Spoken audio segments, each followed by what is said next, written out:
Assalamualaikum warahmatullahi wabarakatuh. Nah, sebelum memulai, perkenalkan dulu, nama saya Ayu Retnawulandari, bisa dipanggil Ayu. Di sini kita akan di kelas 4 kita akan belajar tentang tema 2. Nah, sebelum memulai pembelajarannya, alangkah baiknya kita berdoa menurut agama dan kepercayaan masing-masing. Berdoa dipersilahkan.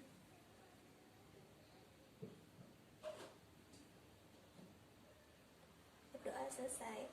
Nah, pada pembelajaran pada pagi hari ini kita akan belajar tentang tema 2, subtema 2, pembelajaran 2, dan yang ketiga.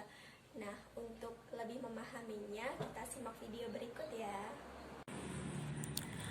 Oke, kita mulai ya. Yang pertama, kita akan membahas tentang hak dan kewajiban.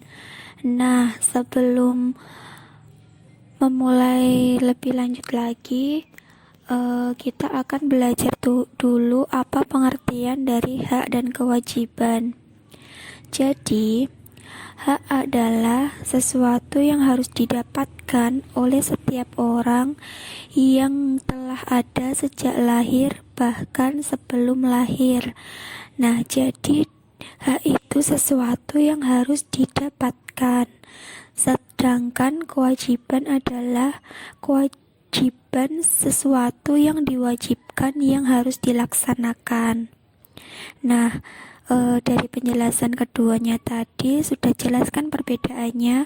Jadi hak itu sesuatu yang harus didapatkan, kalau kewajiban itu sesuatu yang harus dilaksanakan. Dalam pelaksanaannya, hak dan kewajiban harus dilaksanakan dengan seimbang. Hal ini bertujuan agar terjadi ikatan kesinambungan antara individu yang satu dengan individu yang lain, sehingga akan tercipta hubungan timbal balik yang positif dan terwujudnya keselarasan yang harmonis antar umat manusia. Di sisi yang lain, hal ini juga dapat memicu terciptanya persatuan dan kesatuan di tengah-tengah kehidupan berbangsa dan bernegara. Nah, dalam pelaksanaannya itu, hak dan kewajiban itu harus dilaksanakan secara seimbang. Jadi, supaya itu terjadi hubungan timbal balik yang positif. Misalnya, di lingkungan masyarakat kita mendapatkan hak yaitu dapat aliran air yang bersih. Nah, setelah itu kewajiban kita apa? Kewajiban kita bisa menghemat air, tidak membuang-buang air, tidak boros air. Nah, seperti itu. Jadi kita harus menjaga air tersebut supaya bermanfaat bagi kehidupan kita. Jadi setelah kita mendapatkan hak, kita juga harus melaksanakan kewajiban. Sekarang di sini ada sebuah gambar. Nah, ini gambar apa? Iya, ini gambar tentang pembuatan kertas. Jadi kertas itu berasal dari pohon terus diolah ya. Nah, untuk memahami tentang pembuatan kertas, simak video berikut ya.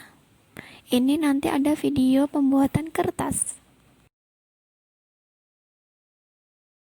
Jika kertas dan produk turunannya bermula dari bibit pohon yang ditanam loh, yang kemudian menjadi batang kayu pada areal yang disebut hutan tanaman industri.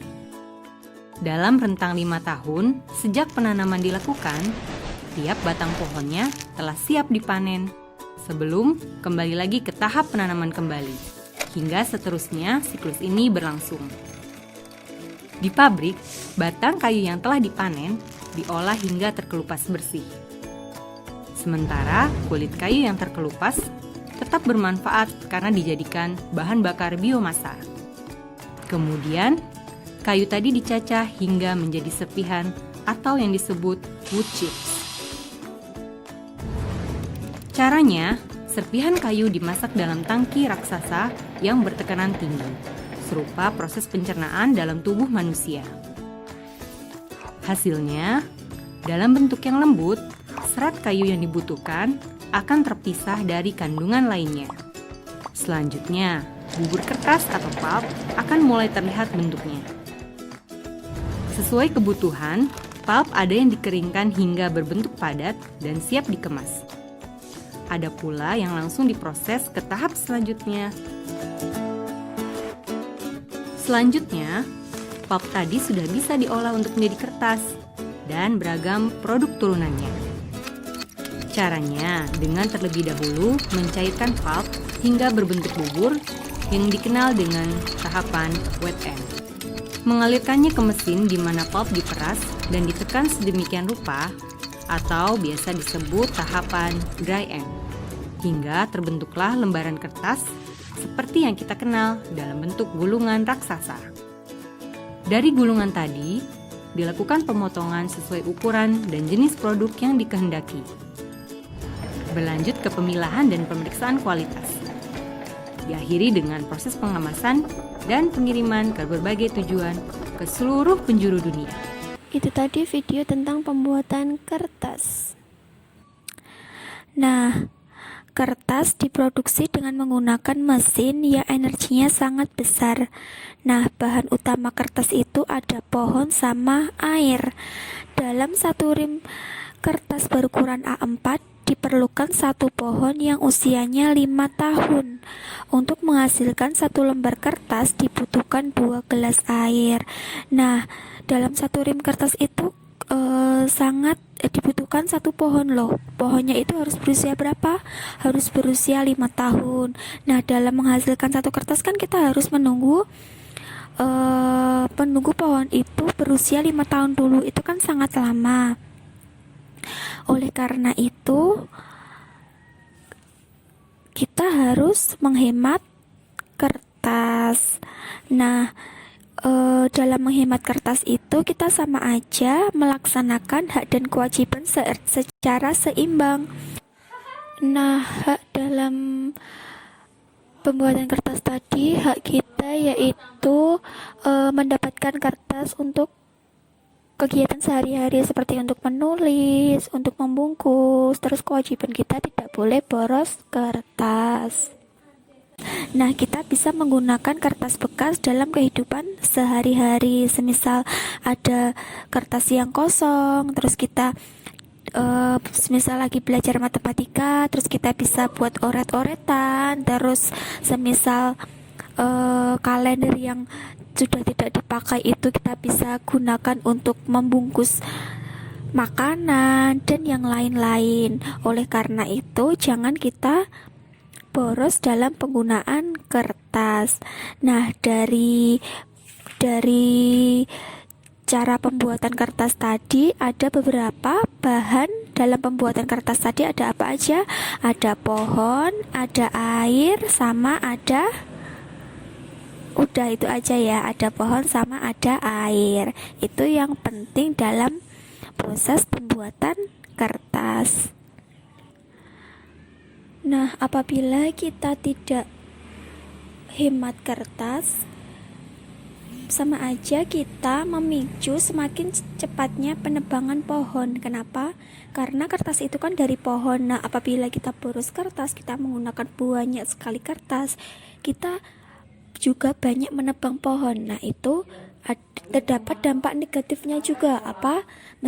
Akan udara menjadi panas, terus bisa mengakibatkan banjir. Terus kita tidak mendapatkan udara yang segar karena kan pohon itu menghasilkan oksigen yang dapat kita untuk bernafas. Nah, itu dampak negatif dari penebangan pohon. Apabila semakin banyak kita menggunakan kertas, semakin banyak juga kita harus menebang pohon. Jadi kita harus berhemat kertas ya. Sekarang gini, ada sebuah cerita. Di suatu pekarangan ada pohon. Nah, pohon itu Adi dan teman-temannya sedang bermain layang-layang. Nah, dia bermain layang-layang di dekat pohon. Itu kan sangat membahayakan. Apa sih bahaya apabila kita memain layang-layang di dekat pohon? Nah, itu kan ada ibunya, ada bapaknya, terus ada adiknya, terus ini ada yang naik tiang listrik segala. Nah, ini adik ini sedang bermain layang-layang. Nah, secara tidak sengaja layang-layangnya itu tersangkut di antara tiang listrik. Nah, ini kan sangat berbahaya. Apa sih bahayanya? Nah, itu bisa mengakibatkan si adinya kesetrum, terus bisa mengakibatkan konslet pada listrik. Nah, oleh karena itu dalam bermain layang-layang itu jangan di dekat pohon, jangan di dekat listrik, harus di lapangan yang tidak ada pohon-pohon dan listriknya. Nah, pada gambar tadi kan ada ibu yang sedang memasak di dapur ya. Jadi dalam suatu rumah itu pasti ada energi yang dibutuhkan di dalam rumah, seperti apa? Energi listrik, energi panas, maupun energi gerak dan yang lain-lainnya. Oleh karena itu, dalam pemanfaatan energi itu kita harus berhemat. Jadi, penghematan energi adalah tindakan mengurangi jumlah energi. Penghematan dapat dicapai dengan penggunaan energi secara efisien, di mana manfaat yang sama diperoleh dengan menggunakan energi lebih sedikit.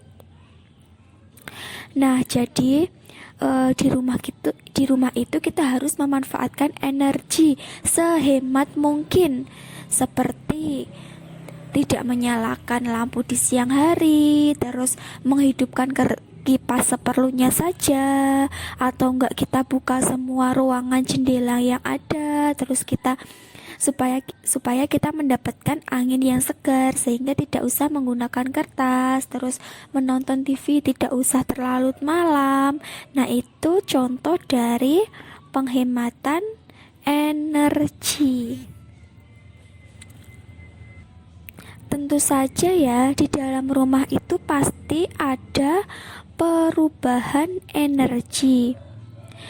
Nah, perubahan energi itu suatu jenis perubahan energi dari satu jenis energi ke energi yang lainnya. Contohnya apa? Ayo, di rumah, di sekitar rumah ada perubahan energi listrik menjadi energi panas misalnya. Apa itu? Dalam pemanfaatan rumah ada menggunakan setrika listrik, itu kan energi listrik menjadi energi panas. Terus ada magicom, atau penanak nasi, itu energi listrik menjadi energi panas juga, supaya nasinya matang. Terus perubahan energi apa lagi? Ada perubahan energi listrik menjadi energi bunyi, seperti kita dalam mendengarkan radio, mendengarkan televisi, seperti itu. Terus ada lagi energi listrik menjadi energi gerak, seperti blender, terus kipas angin, dan yang lain-lain. Oleh karena itu, kita tekankan lagi, dalam pemanfaatan energi kita harus berhemat. Karena di rumah itu kan kebanyakan menggunakan energi listrik, kita harus menghematnya. Nah, itu tadi pembelajaran pada pagi hari ini, yaitu tentang hak dan kewajiban dan tentang penghematan energi. Tadi apa saja tentang hak dan kewajiban? Jadi hak kewajiban itu harus dilaksanakan secara seimbang, sama tentang penghematan energi. Supaya apa? Iya, supaya energi tidak cepat habis, sehingga sangat bermanfaat untuk generasi yang akan mendatang. Nah, itu saja.